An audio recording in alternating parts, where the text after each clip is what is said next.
Tidak melulu narsisme kita jumpai ada dalam diri orang yang berkepribadian ekstrovert, orang yang berkepribadian introvert pun juga bisa narsis.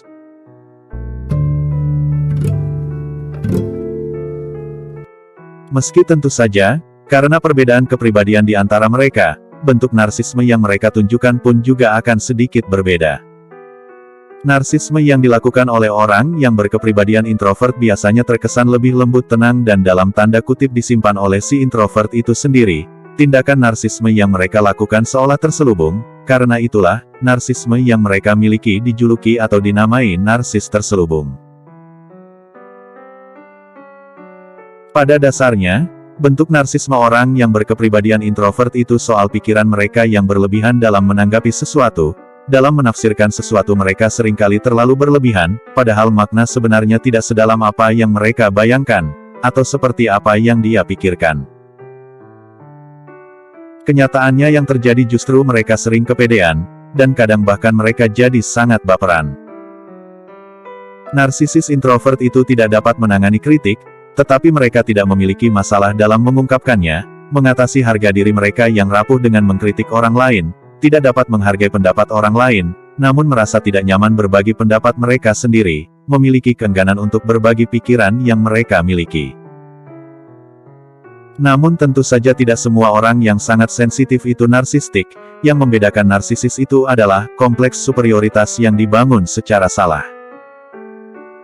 Apa yang sama dimiliki oleh narsisis ekstrovert dan narsisis introvert ialah penggunaan sikap superioritas mereka, semisal, jika si narsisis ekstrovert akan berkata dalam banyak hal bahwa, aku lebih baik darimu, narsisis introvert akan mengisyaratkan hal itu. Yang mana sikap mereka itu sebenarnya bertujuan untuk menyamarkan rasa kerentanan batin mereka.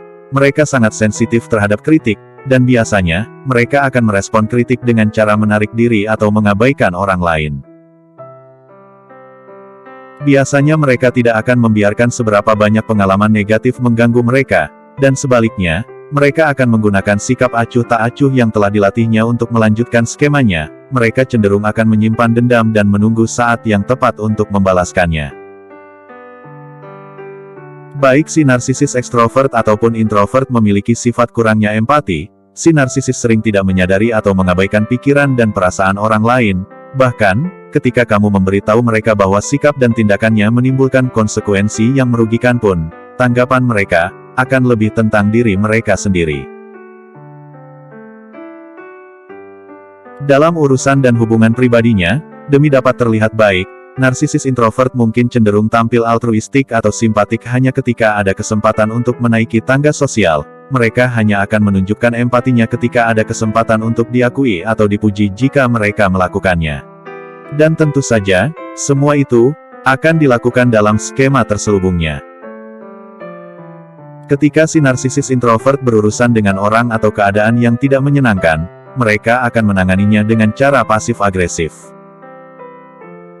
Seperti saat mereka menerima sebuah permintaan darimu, mereka mungkin akan berkata, "Oke, iya, tentu saja," dan lain sebagainya, namun kenyataannya ia tidak akan melakukan apapun, dan saat kamu menanyakan alasan kenapa mereka tidak menuruti atau menepatinya, mereka akan beralasan atau mengatakan dengan acuh tak acuh bahwa mereka memiliki cara yang lebih baik darimu.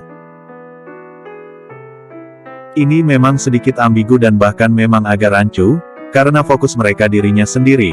Hampir dari segala aspek mereka hanya mementingkan diri sendiri. Mereka akan memenuhi permintaanmu tapi tidak akan memprioritaskannya. Kecuali, ada hal menarik atau sangat menguntungkan baginya. Alih-alih memamerkan keterampilan, penampilan, atau aset lain mereka seperti yang dilakukan oleh seorang narsisis ekstrovert, seorang narsisis introvert lebih cenderung memilih menggunakan taktik yang lebih menyesatkan. Rasa kasihan sering dijadikannya senjata untuk melawan mereka yang tidak menyadari bahwa mereka sedang dimanipulasi. Si narsisis introvert menggunakan apa yang dikenal sebagai perilaku psikologis terselubung yang dapat menutupi niat mereka yang sebenarnya. Taktik dan cara mereka untuk mendapatkan perhatian kurang jelas dan kurang menjengkelkan daripada narsisis ekstrovert. Seseorang dengan narsisme terselubung mungkin terlihat pemalu, pendiam, bahkan sering terlihat kerap mencela dirinya sendiri, namun mereka akan tetap mementingkan diri sendiri dan percaya bahwa mereka lebih baik dari orang lain.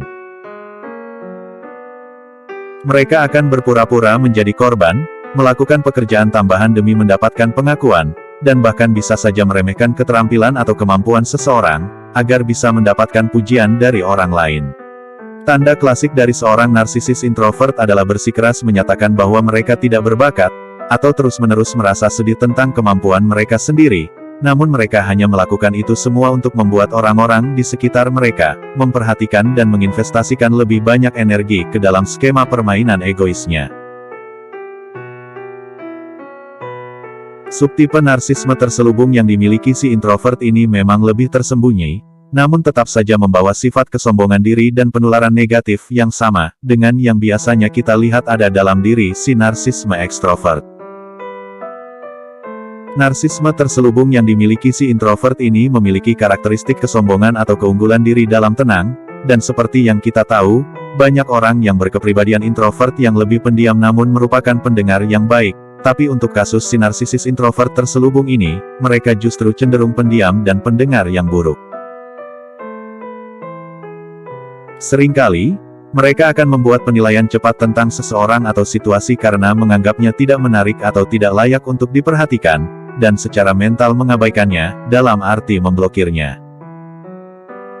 Narsisis introvert cenderung berfokus hanya pada apa yang mereka inginkan secara egois dan menurut mereka menyenangkan, segala sesuatu yang lain mungkin diberi label membosankan, atau bahkan, bodoh.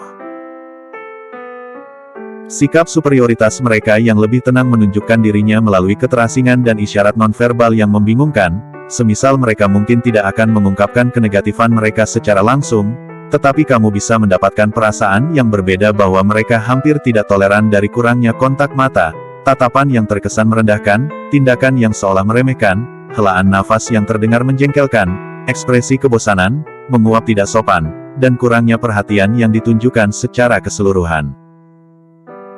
Bahkan ketika mereka berbicara, komentar mereka lebih kritis dan cenderung menghakimi.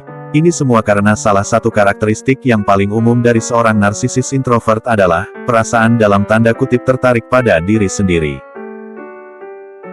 Semua hal tadi tidak terjadi begitu saja. Sebelum mereka memutuskan untuk bersikap seperti itu, daripada bertindak, mereka akan mengamati meskipun dalam hati cenderung menghakimi, dan daripada berbicara, ia akan mendengarkan meskipun mendengarkannya dengan setengah hati. Si narsisis introvert memiliki kecenderungan menghindari melakukan pekerjaan yang diyakininya tugas itu berada di bawah level dirinya. Mereka percaya bahwa mereka lebih unggul dari orang lain.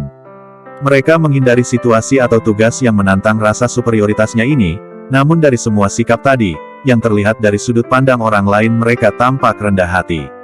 Sebagaimana karakteristik narsistik yang dimiliki oleh ekstrovert, narsistik introvert atau narsistik terselubung juga memiliki persepsi diri seperti, aku itu istimewa, akulah satu-satunya, aku sangatlah unik sehingga tidak ada yang mengerti diriku. Aku sangatlah pintar, dari segala aspek aku melebihi orang lain, aing macan. Persepsi dan asumsi semacam itu juga dimiliki oleh mereka.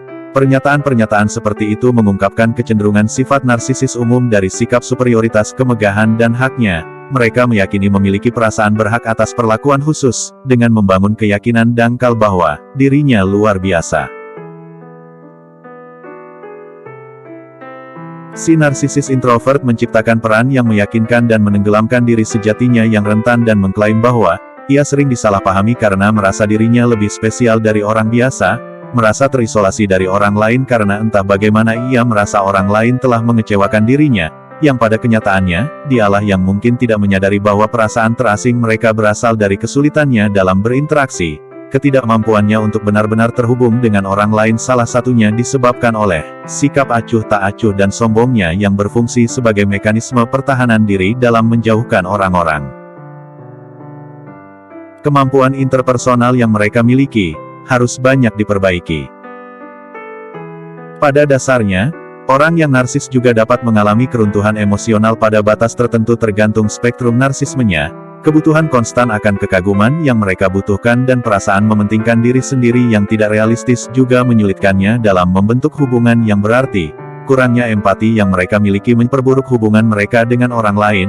Orang-orang yang memiliki bentuk paling ekstrim ini biasanya akan sering mengalami kecemasan, depresi, dan bahkan berpotensi bunuh diri. Oke, itulah serba-serbi yang harus kalian ketahui mengenai jenis narsistik introvert terselubung ini, dan sebagai penutup, salah satu yang paling harus kalian ketahui adalah, taktik manipulasi yang mereka miliki, bisa lebih sulit dikenali.